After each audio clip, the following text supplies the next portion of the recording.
अस्सलाम वालेकुम dear students.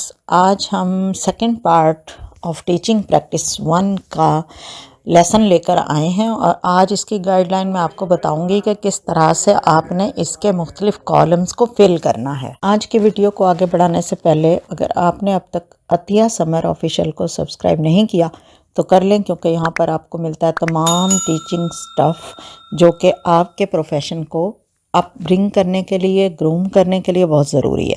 Page number है आपका टीचिंग प्रैक्टिस 1 का 11 और इसके बारे में आज डिस्कशन हम करेंगे कि क्या चीज़ें यहाँ पर आपने कैसे लिखी। सैम्पल ऑब्जर्वेशन रिपोर्ट 1 में आप देख रहे हैं नेम ऑफ़ द ट्रेनी, आपका यानी स्टूडेंट का नाम, नेम ऑफ़ द स्कूल जिस स्कूल में आप प्रैक्टिस कर रहे थे ये वाली, name of the class teacher जिस टीचर के अंडर आप इस क्लास को ऑब्जर्व कर रहे थे वो, और फिर उनका नाम, और फिर क्लास का आपने बताना है कौन सी क्लास है वो, डेट एंड टाइम मेंशन करेंगे और उसके बाद पर 3 आपको कॉलम दिए गए हैं और उनमें आपने फिल करना है अपनी ऑब्जर्वेशन को। और इन तीनों में लिखा है रूल्स, रूटीन्स एंड प्रोसीजर्स। तो आपको समझाने के लिए उन्होंने मिसाल भी दे दी है कि रूल क्या है। क्लास में अगर आप बात करते हैं तो ये रूल होता है कि आप हैंड रेज करें अगर किसी ने आंसर देना है, या क्लास से बाहर जाना है तो टीचर से परमिशन लें, या अगर किसी को करिकुलर एक्टिविटी में शिरकत करने के लिए किसी दूसरी टीचर के पास जाना है या दूसरे टीचर के पास जाना है तो वो भी परमिशन लेंगे अपनी क्लास टीचर से। इसी तरह से ये सारे जो रूल्स हैं वो आप रूल्स वाले खाने में लिखेंगे, इस कॉलम में लिखेंगे कि आपने कौन कौन से रूल्स ऑब्ज़र्व किए क्लासरूम के दौरान, अपनी जो आपकी ऑब्जर्वेशन थी। दूसरे कॉलम में है रूटीन। अब रूटीन में आप देखें तो यहाँ पर जो एग्जांपल दी गई है कि homework must be submitted to teacher for checking before studying next lesson. अगली क्लास, अगला सबक पढ़ने से पहले आप अपना पहले वाला होमवर्क चेक कराएंगे, ये एक रूटीन है। दूसरी रूटीन ये भी हो सकती है कि असम्बली का आगाज़ हमेशा तिलावत कलाम पाक से होगा, ब्रेक इतने बजे होगी, नमाज प्रेयर इतने बजे होगी, तो क्या है ये रूटीन है। इसी तरह पहला लेक्चर लाजमी तौर पर इस्लामियात का होगा, या ब्रेक से पहले मैथ का लेक्चर होगा, ब्रेक के बाद नहीं होगा। तो ये क्या चीज़ें हैं, रूटीन हैं। कोई भी सिस्टम ऐसे नहीं चलता जब तक कि उसके लिए कोई रूटीन सेट ना की जाए। तो अगला जो हम कॉलम देख रहे हैं वो है प्रोसीजर। प्रोसीजर में क्या है कि an activity that requires clear instructions during the class. अब आपने देखना ये है एज ऑब्जर्वर कि इस क्लास में अगर कोई टेस्ट हो रहा है तो टीचर ने क्या इंस्ट्रक्शंस दी थी, वो सारी इंस्ट्रक्शन आपने अपने प्रोसीजर में लिखनी है। कि एक टेस्ट हुआ, उसका प्रोसीजर यूं था, टीचर ने 5 क्वेश्चन लिखवाए और उन्होंने उनको कहा कि आप लोगों ने इनके शॉर्ट आंसर देने हैं, और ये इंस्ट्रक्शन दी कि आप 5 में से 3 क्वेश्चंस लाजमी अटेम्प्ट करेंगे। तो क्या हुआ, ये प्रोसीजर हो गया उस टेस्ट का। अगर दूसरी कोई मिसाल दें तो वो यूं हो सकती है कि आप अगर लेसन पढ़ा रहे हैं, टीचर ने कुछ पढ़ाना है, तो इस दौरान वो बच्चों से ये कहेंगे कि आपने खामोशी से सुनना है। पहले मैं जो 2 लाइनें पढ़ रही हूँ इसको, फिर इसके बाद आप में से कोई बच्चा दोहराएगा इसी 2 लाइनों को।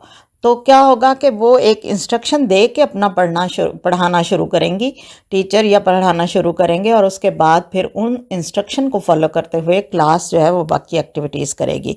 इसी तरह से मज़ीद आप एग्जांपल्स अपनी जो ऑब्जर्वेशन है उसके ड्यूरिंग आप लेके इन तीनों कॉलम्स में फिल कर सकते हैं, रूल्स के बारे में, रूटीन्स के बारे में और प्रोसीजर के बारे में।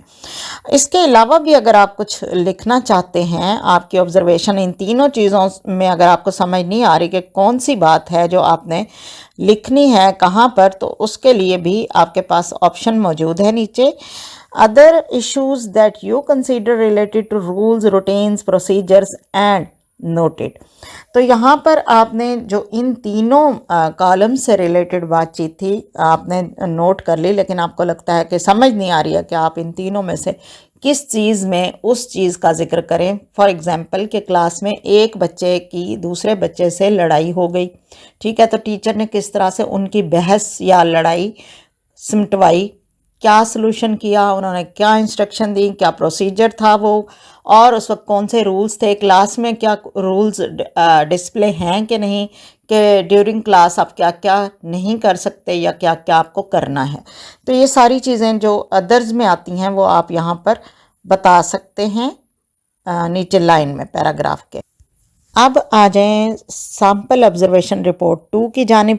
यहाँ पर भी आप ऊपर सारे पर्टिकुलर्स उसी तरह फिल करेंगे जैसे आपको रिपोर्ट 1 के बारे में मैंने बताया है, लेकिन यहाँ पर आपके 3 कॉलम्स जो हैं उनकी स्टेटमेंट डिफरेंट हो गई है। रूल्स, रूटीन और प्रोसीजर से हट के अब आ गया positive statement, neutral statements and negative statements. तो यहाँ पर एग्जाम्पल में आप देख रहे हैं बहुत ईजी है फिल करना आपके लिए कि गुड जो है वो कहाँ पर आएगा। अगर टीचर ने एक्सीलेंट दिया है, बच्चे को गुड दिया है या शाबाश कही है, वेरी गुड का है, वेल डन का है, तो क्या है वो पॉजिटिव स्टेटमेंट है। ठीक है। न्यूट्रल स्टेटमेंट में उन्होंने कहा not, that's not the right answer, ये जवाब ठीक नहीं है। कोई और बच्चा बताएगा, आप में से कोई बताएगा। और ये कौन सी स्टेटमेंट हुई, न्यूट्रल स्टेटमेंट हुई। नेगेटिव स्टेटमेंट में क्या है कि no, not even close to the right answer, ये एक नेगेटिव स्टेटमेंट है कि आप कहेंगे कि नहीं आपका जवाब गलत है, ये तो ठीक जवाब के आसपास भी नहीं है। तो क्या हुआ, ये हो गया आपका नेगेटिव स्टेटमेंट। अब पॉजिटिव स्टेटमेंट की मैं आपको अलग से मिसाल देती हूँ जो यहाँ पर मेंशन नहीं, लेकिन मैं अपने तजर्बे से आपको बता रही हूँ कि आप बच्चों को टेस्ट के ऊपर या ज़बानी जवाब के ऊपर स्टार्स भी दे सकते हैं। ठीक है। वेल डन भी दे सकते हैं, गुड आंसर, शाबाश, बहुत अच्छा जवाब दिया आपने।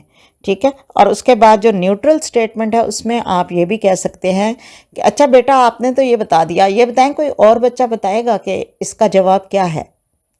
तो क्या हुआ, आपने अभी नहीं बताया कि उस बच्चे का जवाब गलत है या ठीक है, आपने एक और ओपिनियन स्टूडेंट से ही इनवाइट कर लिया। तो ये एक न्यूट्रल स्टेटमेंट है। जबकि नेगेटिव स्टेटमेंट की एक मिसाल ये है कि तुम तो हो ही नालायक, तुमसे नहीं होना था, मुझे उम्मीद ही नहीं है कभी तुमसे कि तुम सही जवाब दे पाओ। तो क्या है ये नेगेटिव स्टेटमेंट है। इसके अलावा कोई अगर इशू है जो आपने इन तीनों से हट के कोई पाया है तो वो आप आखिर में दी गई लाइंस पर लिख सकते हैं। ये था आपका पेज नंबर 12 और कोर्स कोड आपका 8607 और एक और भी कोर्स कोड है जो इसी टीचिंग प्रैक्टिस 1 को डील कर रहा है। आपको इस कोड से रिलेटेड कोई भी बात जो आपको समझ में नहीं आ रही या आप समझते हैं कि वो आपको मज़ीद उसकी तफसील समझनी है तो आप कमेंट बॉक्स में लिखें, मैं आपको वहाँ पर गाइड भी करूँगी और प्रॉपर रिप्लाई भी करूँगी। इसके अलावा भी अगर अपने बीएड से किसी भी कोर्स से रिलेटेड आपको कोई भी क्वेश्चन है तो आप कमेंट बॉक्स में लिखें, मैं उस टॉपिक पर आपके लिए स्पेशली वीडियो बनाऊंगी, अपना लेक्चर दूंगी। और उम्मीद है कि आपको आज की जो वीडियो है वो यूज़फुल लगेगी और आप इस वीडियो को लाइक भी करेंगे, शेयर भी करेंगे, कमेंट्स भी करेंगे और अतिया समर ऑफिशियल को सब्सक्राइब भी करेंगे। Thank you. अल्लाह हाफिज़।